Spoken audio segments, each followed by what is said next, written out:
Hai friends, apa kabar? Oke, first of all, welcome to my new video. Ini adalah video di mana pertama kalinya saya akan mereview film drama Korea. Yap. Oke, ini pertama kalinya. Jadi pertama-tama mohon maaf dulu kalau misalnya videonya tidak sempurna ya, karena again seperti saya bilang, kalau biasanya saya selalu bikin video-video inspirasi, video-video motivasi ya. Itu mungkin udah biasa ya, tapi kalau video review drama, apalagi drama Korea, well this is my first time, oke? Tapi seperti yang saya selalu bilang, you don't have to be great to start, but you have to start to be great. Dan saya selalu menjalankan kata-kata saya sendiri, bahwa nggak perlu menunggu semuanya sempurna dulu baru mulai. Tapi yuk, nggak apa-apa, kita mulai dulu ya, nanti baru disempurnakan, oke? Oke, dan jadi drama Korea yang akan saya review di episode ini adalah drama Korea yang berjudul Startup. Ayo, kamu pasti nonton juga ya. Kayaknya ini drama Korea yang lagi viral dan ditonton oleh banyak orang, termasuk juga saya salah satunya. Oke, dan kalau ditanya kenapa sih kok Miss Mary sampai suka banget nonton drama Korea Startup, apalagi sampai bikin reviewnya segala? Well, ada dua alasan sih. Ada berapa? Dua. Oke, jadi dua alasan. Yang pertama, karena ketika saya baca sinopsisnya dan dari judulnya aja itu saya udah merasa relevan banget, sangat relevan dengan my experience and also my interest. Jadi relevan banget dengan pengalaman saya dan juga interest saya, yaitu dunia entrepreneurship dan juga dunia startup. Nah, alasan yang kedua kenapa saya nonton drama Korea Startup, karena penasaran aja sih, pengen tahu gimana sih rasanya kecanduan drama Korea. Oke, jadi kalau selama ini kan ngomongin drama Korea tuh kayaknya nggak bisa berhenti ya kalau udah nonton ya. Nah, jadi selama ini tuh saya nggak pernah ngikutin drama Korea. Kalau sebelum ini ada yang apa sih, It's Not Okay Not to Be Okay, no, It's Okay Not to Be Okay. Terus apa, Itaewon Class. Terus ada drakor apa sih pokoknya yang affair world apa gitu. Oke. Nah, jadi kalau ngeliat orang tuh kayak seru banget gitu nonton drakor. Jadi saya nggak pernah ngikutin karena saya takut kecanduan gitu. Jadi sekarang pengen tahu sih gimana rasanya kecanduan drama Korea. Oke? Oke. Anyway, untuk itu lihat dong, saya udah pakai. Tada! Totalitas banget ya. Ya dong, harus totalitas. Bahkan mereview video aja, mereview dramanya juga harus totalitas. Nah, di episode pertama ini menurut saya episode pertama itu bagus banget ya. Wah, sudah menggugah begitu banyak perasaan. Ada perasaan sedih, haru, gregetan, ada lucunya juga gitu. Pokoknya seru banget deh. Nah, jadi di video kali ini mungkin yang pertama kali akan saya lakukan adalah saya akan membahas dulu my first impression, pendapat saya tentang tokoh-tokoh yang ada di startup, yang ada di drama startup. Nah, ini dia, oke? Sayangnya videonya cuma segini ya, jadi kepotong di startupnya nggak kelihatan. Gini. Aneh udah gini aja. Oke, nggak apa-apa lah, nggak kelihatan. Oke, anyway, my first impression. Jadi impression yang pertama itu ini dulu. Inje. Ya, niat ya, saya sampai nyiapin papan-papan gambar loh supaya nggak salah namanya. Oke, jadi menurut saya pertama kali saya ngelihat tokoh Inje, my first impression tentang karakter dia, menurut saya she's a very very strong and independent woman. Jadi menurut saya dia adalah perempuan yang tangguh, perempuan yang independen, perempuan yang she knows what she wants. Jadi tipe perempuan yang dia tahu apa yang dia mau dan dia itu selalu mengusahakan berbagai macam cara untuk mendapatkan apa yang dia mau. Nggak peduli apa kata orang, bahkan dia bilang ketidakpedulian adalah balas dendam kepada orang yang nggak penting. Jadi dia bilang kalau orang itu nggak penting ya ngapain juga dipedulikan. Alias ya netizen-netizen itu ya terserah lah mereka mau bilang apa, yang penting saya tahu apa yang saya lakukan, yang penting saya bisa berhasil gitu karena kesuksesan saya sendiri. Itu sih yang saya dapatkan dari seorang Inje. Ketika kilas balik dan di saat Inje ini masih kecil ya, pada saat itu pun juga terlihat bahwa dia adalah tipe orang yang sangat realistis ya. Jadi ya sangat realistis. Dia pengen bisa masuk sekolah yang bagus, dia pengen bisa makan enak, dia bisa pengen dapat pakaian yang layak gitu. Dan akhirnya ya dari situlah yang akhirnya memutuskan ya dia akhirnya ikut sama ibunya dan akhirnya memiliki kehidupan seperti yang sekarang yang tergambar di episode 1. Nggak sungkan-sungkan untuk bisa menunjukkan apa yang dia mau, dan dia nggak sungkan-sungkan untuk bahkan terlihat agresif gitu untuk mendapatkan apa yang dia mau. Oke? So, enjoy. Oke, berikutnya Dalmi. Oke, nah jadi menurut saya Dalmi ini pertama itu adalah orang yang sangat sederhana ya. Jadi orangnya menurut saya sih nggak gengsian. Apalagi di awal ya, walaupun mungkin dia nggak terlalu punya uang banyak untuk beli sepatu bagus atau baju mewah gitu untuk bisa pergi ke acara-acara seperti itu ya, tapi dia is okay lah pakai sepatu yang nggak sempurna pun di spidolin. Ya cuek amat gitu, jadi aja.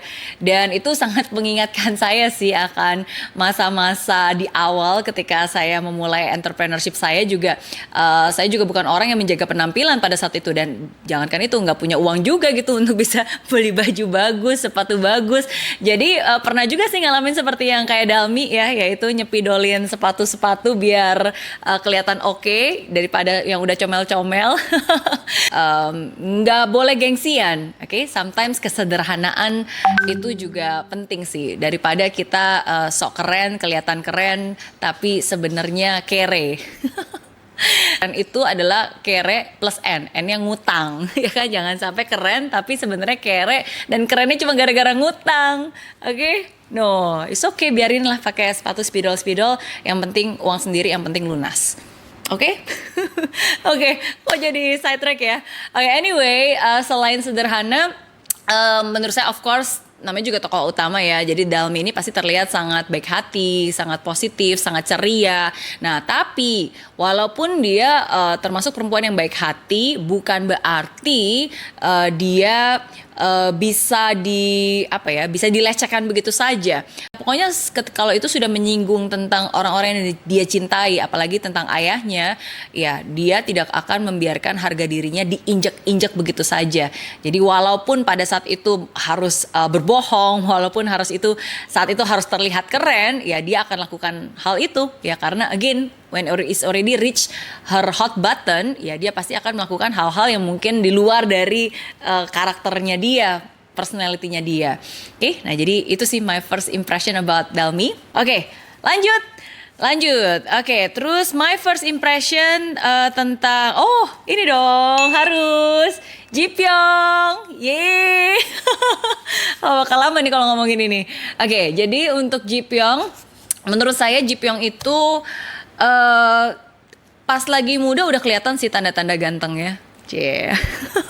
Tapi lebih ganteng kalau udah gede ya. Oke, anyway, Ji Pyong. Oke, Ji Pyong. Oke, jadi Ji Pyong walaupun dari sejak kecil kelihatannya dia termasuk orang yang cukup emosional ya. Jadi suka marah gitu.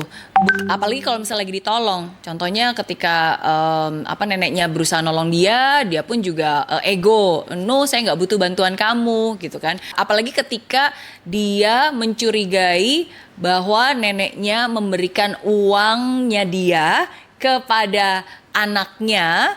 Ya, anaknya itu si bapaknya si Dalmi, ya itu pun dia langsung curigaan dan langsung marah-marah dan langsung pergi aja gitu. Jadi terlihat banget, iya namanya juga mungkin masih remaja ya, emosinya sangat labil dan suka marah. Nah, tapi di balik semua itu menurut saya Ji Pyong adalah sosok yang baik hatinya. Bias sekali. Enggak sih, beneran ini beneran. Karena kelihatan banget tuh dia sebenarnya anak yang baik. Dan kalaupun mungkin dia terlihat agak angkuh dan suka marah-marah, saya bisa mengerti sih keadaannya, karena menurut saya he's just being tough, karena ya again seperti ceritanya dia, karena dia juga tinggal di panti asuhan ya, jadi dia terbiasa untuk independen, terbiasa untuk tidak menerima bantuan, karena dia nggak mau menerima bantuan dari orang lain karena dia takut gitu. Jadi dia akan selalu berusaha untuk memprovide dirinya sendiri dan mencari jalan keluarnya sendiri ya, dan nggak mau bergantung sama orang lain ya, karena mungkin selama hidupnya mungkin dia sudah sering kali mengalami begitu banyak kekerasan dan begitu banyak kekecewaan gitu. Jadi hidup itu sepertinya sudah sangat keras kepada si Ji Pyong muda. Dan akhirnya itulah yang membuat dia jadi keras hati juga, yang membuat dia berperilaku seperti itu. Nah, tapi kan kelihatan ya di balik semua itu Ji Pyong itu adalah anak yang baik hati, sama seperti kata neneknya, memang anak baik. Karena ketika pas lagi ada kesempatan untuk ngambil uang, buktinya dia nggak ambil uangnya, dia tetap jujur. Ketika neneknya disuruh untuk nulis surat, ya kan, bantuin si Dalmi nulis surat, walaupun terpaksa, tapi kan tetap juga dikerjain. Nah, jadi itu menunjukkan kebaikannya. Dan kalaupun mungkin dia kayak bereaksi seperti itu, ya maklum lah ya, namanya juga anak remaja. Anak remaja kan agak ego ya, kalau disuruh terus iya aja, pasti ada sisi rebellious-nya. Oke. Nah, tapi he's very kind. Terlihat kok hatinya sangat lembut, hatinya sangat baik. Pokoknya Ji Pyong forever. Yeay. Oke. Nah, satu lagi. Ini tentu saja si nenek ya, Hermione. Nenek Hermione tuh sebenarnya itu kan panggilan ya. Tapi nama aslinya ini, bukan nama asli, nama tokohnya tuh ini sebenarnya nih, oke? Nah, jadi nenek ini of course ini kebaikannya luar biasa. Menurut saya salut sama kebaikannya dia, karena ketika dia menolong tuh, dia bisa menolong tanpa mengintimidasi. Jadi nolongnya tuh bener-bener tulus banget mau nolong gitu. Ketika pertama kali dia ngasih tempat untuk Ji Pyong tinggal, ya dia nggak perlu ngasih kuncinya langsung, dia cuma taruh di kotak surat itu dan menyediakan, ya kan. Dan bahkan bukan hanya itu loh, dia bahkan sudah menyiapkan makan malamnya. Itu menunjukkan bahwa kebaikannya itu exceed expectation, beyond expectation ya. Jadi itu luar biasa sih, melebihi manusia biasa kayaknya. Dan nenek ini of course baik hati banget. Bahkan uang hasilnya Ji Pyong pun tetap dibalikin, tetap dikasih ke Ji Pyong. Dan bahkan walaupun si Ji Pyong udah marah-marah dan kabur begitu saja dan mengeluarkan kata-kata kasar, ya tapi nenek itu coba bayangin, tetap nyusul, datang, ngasih sepatu. Dan bahkan bukan hanya itu, dia bahkan mau berlutut untuk makein sepatu itu ke Ji Pyong. Jadi itu luar biasa banget sih. Jadi nenek ini punya kerendahan hati yang luar biasa, punya ketulusan hati yang luar biasa, dan memberi tanpa berharap dibalas. Kayak lagu ya. Hanya memberi, tak harap kembali, bagai sang surya menyinari dunia. Kasih ibu. Oke. Nih, kasih ibu nih. Walaupun bukan ibunya sendiri, walaupun ini cuma neneknya pun juga nenek angkat. Jangan kan nenek angkat, nenek nggak kenal, tapi kasihnya begitu luar biasa. Oke. Dan saya berharap semoga dia juga bisa bahagia di akhir hayatnya, di akhir episodenya. Udah ngawur nih ngomong. Oke, ya sudahlah. Oke, jadi itu pendapat saya, my first impression tentang tokoh-tokoh yang ada di startup. Oke, kalau kamu kira-kira gimana nih? Sama nggak pendapatnya sama saya? Oke, boleh tulis di kolom komen ya kalau berbeda. Anyway, selain membahas tentang tokoh-tokoh tadi, saya juga percaya bahwa sebenarnya di setiap episode itu pasti selalu ada pembelajaran yang berharga. Dan apa yang saya bisa bagikan dari episode pertama dari film startup ini? Ada beberapa hal. Pertama, menurut saya dari film ini bisa terlihat, dari episode 1 ini bisa terlihat bahwa satu keputusan itu bisa mengubah masa depan. Satu keputusan bisa mengubah masa depan. Keputusan ayahnya Dalmi untuk berpisah dengan ibunya itu efeknya bukan hanya untuk diri mereka berdua saja ya, tapi untuk anak-anaknya. Keputusan ayahnya Dalmi untuk memulai usaha sendiri dan berhenti dari pekerjaannya, itu pun juga akan ada efeknya. Keputusan si Inje untuk mengikuti ibunya, yaitu juga akhirnya mengubah segalanya. So satu keputusan bisa mengubah masa depan. Dan di episode pertama ini, of course kita nggak boleh berasumsi ya. Dan dari sini kita melihat bahwa everybody has their own reason. Setiap orang pasti punya alasan untuk mengambil keputusan tersebut. Sama seperti ayahnya si Dalmi ketika dia memutuskan untuk berhenti dari pekerjaannya untuk memulai bisnis, memulai entrepreneurship journey-nya dia gitu. Dia pasti punya alasan yang kuat, dan alasan untuk berhenti dari pekerjaannya dia, saya yakin itu pasti bukan karena berhenti karena dipukuli atau karena dia nggak suka dengan pekerjaannya, tapi dia berhenti dari pekerjaannya dan memulai bisnis karena dia percaya akan hal besar yang memang sedang dipersiapkan. Dia punya mimpi, dia punya visi, bahkan dia sudah membayangkan gitu bahwa saya mau bikin bisnis seperti ini, bahwa dia sudah punya visi bahwa kedepannya itu bakalan handphone is the way gitu. Kebayang gak sih bahwa nanti akan ada mobile gitu kan, semua handphone bisa bisa pakai aplikasi dan seterusnya. Jadi itulah yang membuat dia memulai entrepreneurship journey-nya dia dan bahkan keluar dari pekerjaannya. Jadi bukan karena dipukulin atau nggak suka, tapi karena dia punya visi yang lebih besar lagi. Dan satu hal juga yang saya dapatkan dari episode 1 ini, ada satu kalimat yang berkesan banget sih buat saya. Jadi kalimat itu adalah kalimat yang dikatakan oleh Madam Sun Hak ini, oke? Nah, jadi dia tuh bilang bisnis itu keras, bisnis itu menakutkan, berbisnis itu sulit. Kamu akan disebut CEO jika sukses, tapi kamu juga akan disebut sebagai penipu jika gagal. Dan menurut saya itu benar banget ya, itu sangat-sangat benar. Entrepreneurship itu bukan untuk semua orang ya, tapi dunia entrepreneurship dan dunia startup itu hanya untuk orang-orang yang mau dan berani mengambil resiko, mau dan berani berproses, mau dan berani untuk gagal. Kenapa? Karena di dalam industri ini kamu akan lebih banyak gagalnya daripada suksesnya. Seriously, ini bukan nyumpahin, tapi emang beneran. Kamu akan lebih banyak gagalnya daripada suksesnya. Tapi sometimes kamu gak butuh sukses banyak-banyak sih. Sometimes just one success itu is already enough untuk bisa membayar semua kegagalan-kegagalan kamu. Tapi sekarang pertanyaannya, maukah kamu berproses sesulit-sulitnya kamu? Maukah kamu berproses untuk terus setia, ya kan? Dan terus berjuang sampai kamu mendapatkan kesuksesan itu? Oke, hanya kamu yang bisa menjawab. Oke, so kalau mau punya bisnis sendiri, kalau mau mulai startup, again, it's not going to be easy, but it's going to be worth it. Oke, asal kamu mau berproses. Dan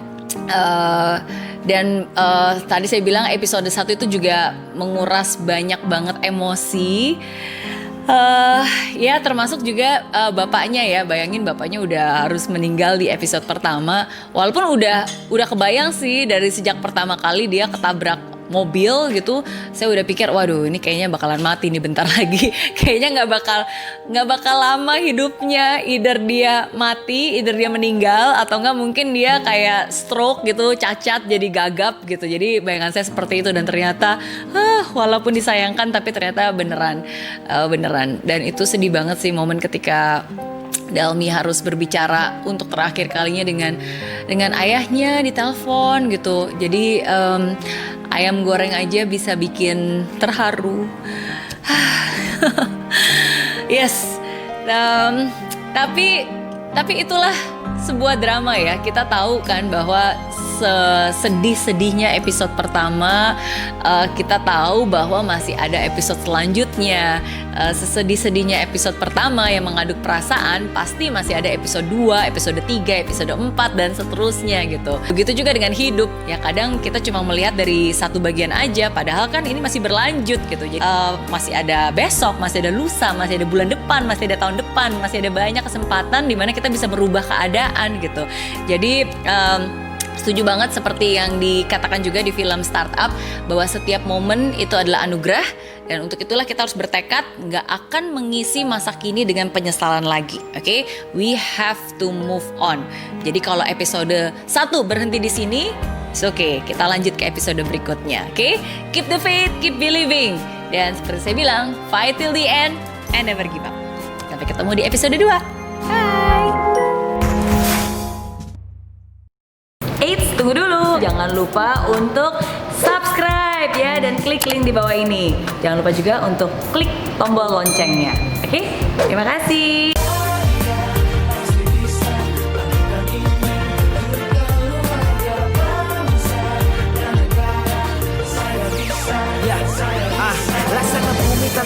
hujan, hidup tanpa tujuan, kering dan mati tanpa hijaunya tumbuhan.